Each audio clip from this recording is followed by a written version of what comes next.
All right, I just got back from picking up my groceries at Walmart. I didn't need much, but I had to have some ground chuck. I've got some sliced ham. Oh, I've got to have that to fix something. I got some bologna, and this is what I have to take. I have to take this right here because I'm on arthritis medicine. And if I don't take this, it'll cause me to have a bleeding ulcer. And I needed some A1 steak sauce. And I needed some more milk.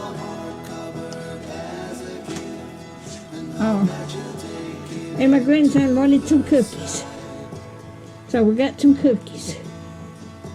All right, if you like my videos, just like, share, and subscribe.